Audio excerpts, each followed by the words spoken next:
accueille donc dans sa plus belle et plus grande salle un écrivain de renom.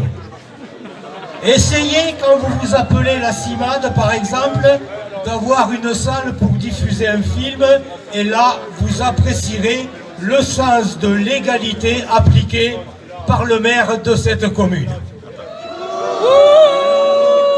Cet écrivain, jeune auteur de premier titre, a pu commettre son ouvrage,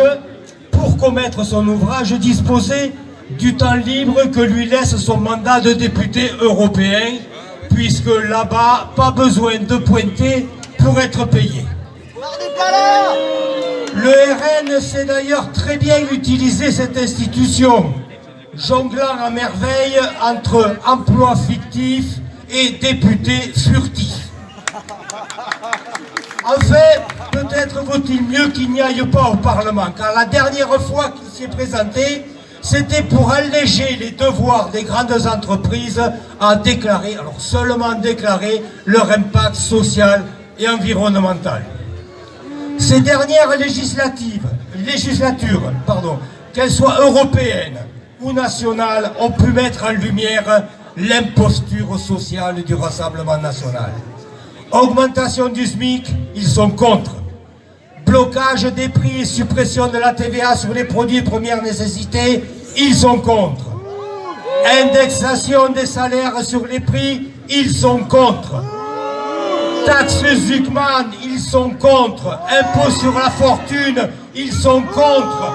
Répartition des médecins sur le territoire, ils sont contre. Retraite à 64 ans, ils l'approuvent, car ils ont fini par approuver son nouveau calendrier d'application. Et tout récemment, ils ont fait obstruction pour empêcher la nationalisation d'ArcelorMittal, manœuvre qui a heureusement échoué. Monsieur Bardella est la coqueluche des médias, la coqueluche des sondages, parce que tout simplement, il est la coqueluche des milliardaires à qui appartiennent les médias et les instituts de sondage. La fatalité de sa victoire aux prochaines échéances électorales relève de la même imposture que la prévision de la victoire du RN lors des dernières législatives. Et on a vu ce qu'il en était. Il nous appartient maintenant de démystifier les imposteurs. Le peuple, les classes populaires n'ont rien à attendre du RN. L'extrême droite n'est rien d'autre que extrêmement à droite. Elle est du côté des puissants et passe toute sa hargne et son énergie à diviser ceux qui en subissent la domination. Il faut maintenant évoquer le dernier événement où s'est illustré M. Lopez, malheureusement maire de Moissac, car il est significatif de ce qu'est le Rassemblement national. Une personne atteinte de troubles psychiques a effrayé quelque peu des religieuses en criant un peu fort dans cette église. Quelle aubaine pour le maire! Il s'est emparé de l'événement en parlant de risque d'égorgement, signifiant ainsi pernicieusement les pratiques un peu connues, en traitant le malade de taré, regrettant que le procureur ne l'ait pas enfermé tout de suite. Le RN a besoin de créer ses peurs. Il ne supporte pas la différence. Et je ne rappellerai pas comment les malades mentaux ont été traités sous l'occupation du temps où l'extrême droite dirigeait notre pays. Le RN se fout du droit des malades. Il se fout de leur citoyenneté. Eux aussi sont des hommes libres. Et s'il peut arriver qu'ils soient privés de liberté, c'est comme pour tout le monde. Ce doit être une décision légale, motivée, réfléchie et contrôlée. Ce n'est que la maladie qui enferme indistinctement dans la souffrance les malades. Mais le RN s'en fout. L'essentiel est d'attiser les plus bas instincts, de maintenir le peuple dans la peur et l'ignorance pour en tirer un profit électoral. On ne rappellera jamais assez tous les dangers du fascisme. L'égalité en privilégiant les copains, la liberté en la limitant à ses semblables, Quant à la fraternité, même entre père et fille, il n'y arrive même pas.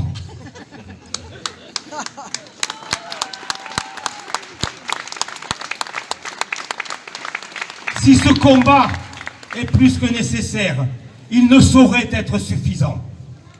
La raison de la montée du RN, on la trouve dans l'incapacité des gouvernements successifs à répondre aux besoins élémentaires de la population. Et je ne ferai pas la liste de tous ces manquements. La progression du RN est aussi due aux espoirs déçus. Car ceux qui ont prétendu répondre aux aspirations populaires les ont vite oubliés une fois arrivés au pouvoir. Ils ont continué encore et toujours la même politique de l'offre, qui consiste à gaver ceux qui n'ont besoin de rien et à priver davantage ceux qui n'ont pas grand-chose. Les victimes de l'imposture du RN, comme les déçus des promesses non tenues, peuvent rejoindre les convaincus qu'un autre monde est possible. Créons la perspective d'un monde à l'avenir durable, fait de justice sociale, de démocratie renouvelée et de paix, sans quoi rien d'autre n'est possible. Pour cela, il faut redonner confiance à ceux à qui on voudrait faire perdre espoir. Il faut un projet clair et ambitieux, et je le dis, il existe. Il faut aussi que ceux qui s'y engagent ne flanchent pas au premier raclement de gorge du MEDEF ou au premier calcul politicien. Combattre le RN se fera avant tout en ouvrant le chemin vers un monde meilleur.